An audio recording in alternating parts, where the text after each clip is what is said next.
So we've ranked the 5 best bosses in Dark Souls 1 and we've ranked the 5 worst bosses in Dark Souls 1, but today we're going to dedicate a list towards the Artorias of the Abyss DLC bosses. As always, this is just my own personal opinion, let's get right on to the list.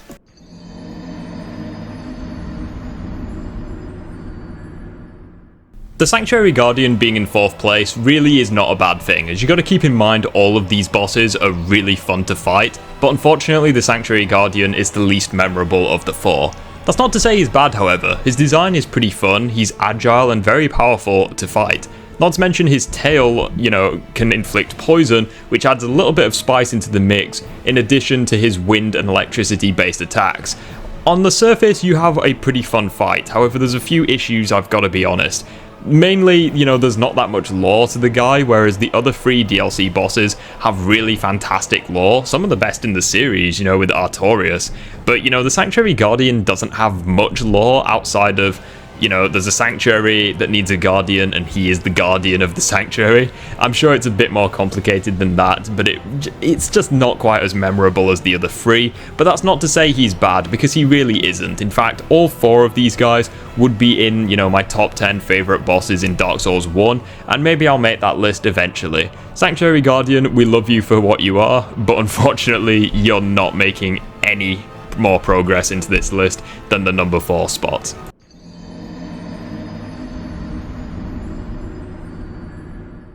Hold up, put the pitchforks away and let me explain. Yes, Artorias of the Abyss is a fantastic boss, he really is. The lore behind this guy is tragic, how he went into the Abyss to try vanquish Manus, but he ended up being corrupted and, when you find him in the DLC, he's just a shell of his former self.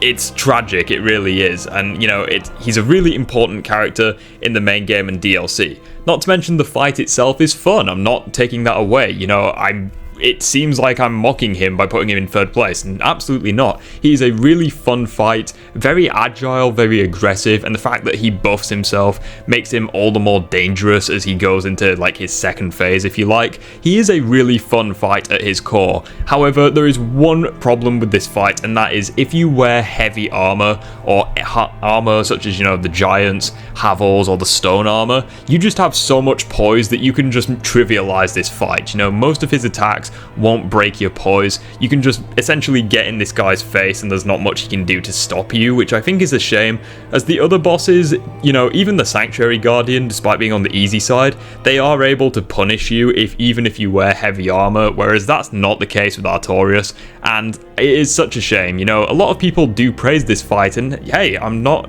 taking it away, take away the heavy armor, it is a very fun fight between the two of you. However, unfortunately, you can cheese this boss, which is what keeps him outside of the top 2 or the number 1 spot, as I'm sure a lot of people think he deserves. Unfortunately, he doesn't quite deserve it, but he is a phenomenal fight nonetheless, in my opinion.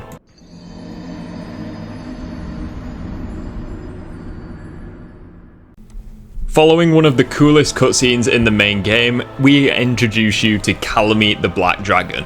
And whilst the main game did have a few really cool dragon fights in terms of spectacle, namely the Gaping Dragon as well as Seath the Scaleless, that's all they really were, a spectacle. The fights themselves were kind of lackluster, however that is not the case at all with Calamite, as this guy is aggressive, powerful, has very fun attacks, whether it's the breath or his various, punishing melee combos. He is a really fun dragon fight, especially with the Calamity Gaze or the Vision, where essentially there's a really high-pitched sound that probably only dogs can hear 90% of the time, where, not only does it do a lot of damage, but it also makes you take double the damage for the remainder of the fight. So you gotta watch out for that. He is a really fun fight that keeps you on your toes. He's very resistant to pretty much everything, so regardless of your build, you can't really cheese him, as, he can counter pretty much everyone.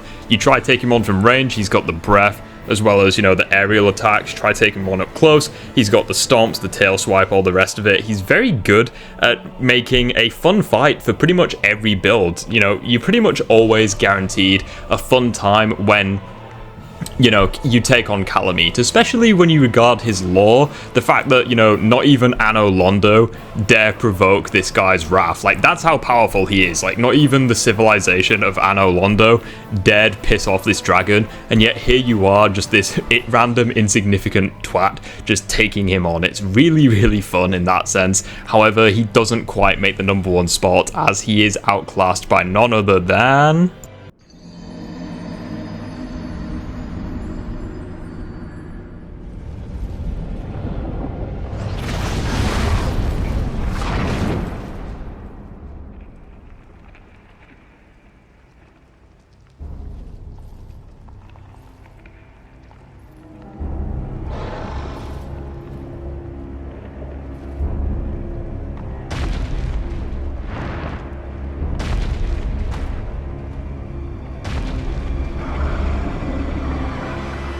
Manus.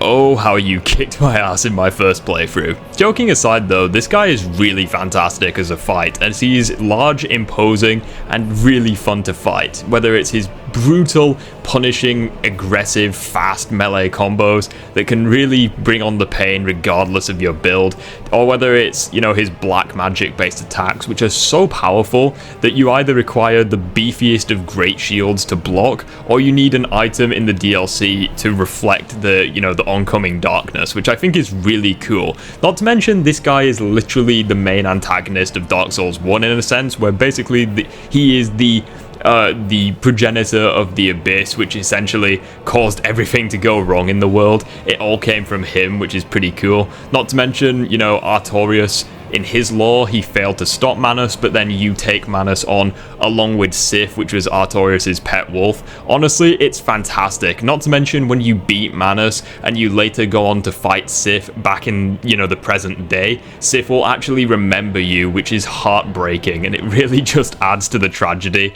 of, Artorias' lore. Realistically, this is the best boss of the DLC. He is the most difficult, sure, however, I think he's the most fun. His lore is pretty spectacular, and the fight itself of you teaming up with Sif to bring down, you fight against all of the odds against you, and yet you emerge victorious. It truly is spectacular, and makes Manus not only the best boss in Dark Souls 1 in my opinion, but one of the best bosses in the series, period.